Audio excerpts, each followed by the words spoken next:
I think at the moment there's a really broad range of what's happening in the industry. HP are really pushing at the moment sort of lightweighting applications. Okay. So with the machine, what you can do is you can also have a process control. So it's the same sort of machine, but all you're doing is you're dialing in the machine a bit more. So it's got different parameters and maybe a different print mode. So what you can do is we've done sort of different drone applications, for example, where we're printing 0.4 mil walls. So obviously for that sort of application, it's really light, but you're still getting the mechanical properties that you need for the end use part.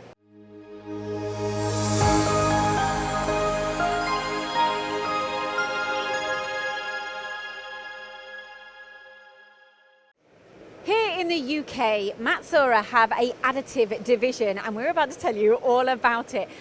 But Ross here, he's the additive applications engineer.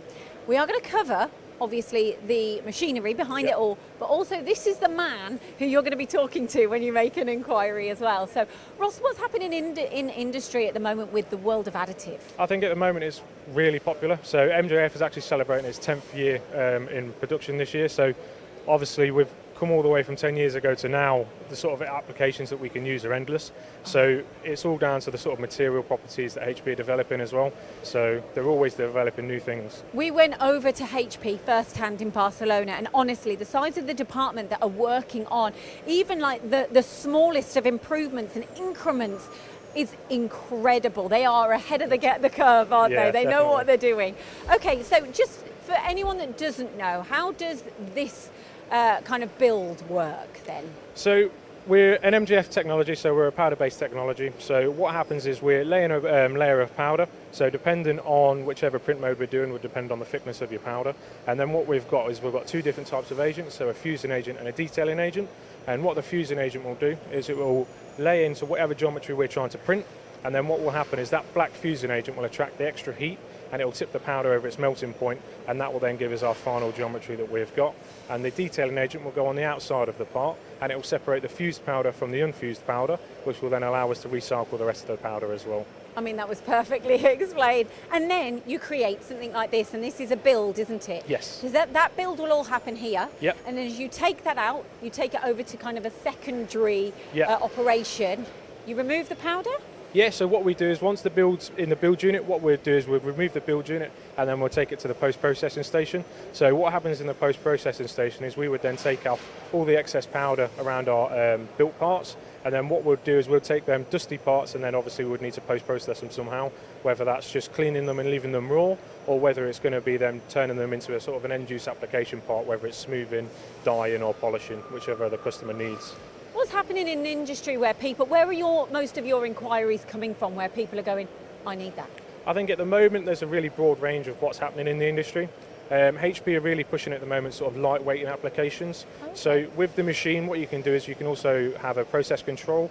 So it's the same sort of machine, but all you're doing is you're dialing in the machine a bit more. So it's got different parameters and maybe a different print mode. So what you can do is we've done sort of different drone applications, for example, where we're printing 0.4 mil walls. So obviously for that sort of application, it's really light, but you're still getting the mechanical properties that you need for the end use part. And the surface finishes as well, are they pushing you there? Is that what different demands? Yeah, we've got lots of customers asking for all sorts of different surface finishes, whether it's just a raw finish of the grey part, whether you need to dye the part, you can polish the part after as well, whether that be chemically polishing or shot peening as well. So there's a massive broad range of all sorts of different polishes that you can do. Should we head over to this? No because you can provide that too, can't you? Yes. So we've got the full range of post-processing workflows. So all the way from printing the raw part like you've got just there.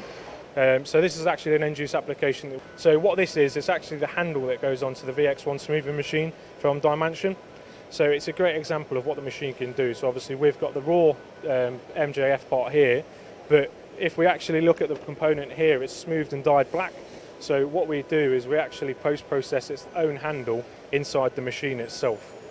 So it's not just prototyping anymore, it is end-use products. I think the endless applications that we've got is the ability to post-process parts into end-use applications, whether it be a really smooth finish, or if you're trying to enhance the mechanical properties of it, maybe make it water resistant, for example, if it's going to be an underwater application. But the opportunities are endless. Ross, it's quite interesting because we often talk to the sales team about your products, but from your perspective, your applications, so where are you getting challenged most? I think it's a really exciting time at the moment because all of the customers are always trying to push the machine as far as they can go.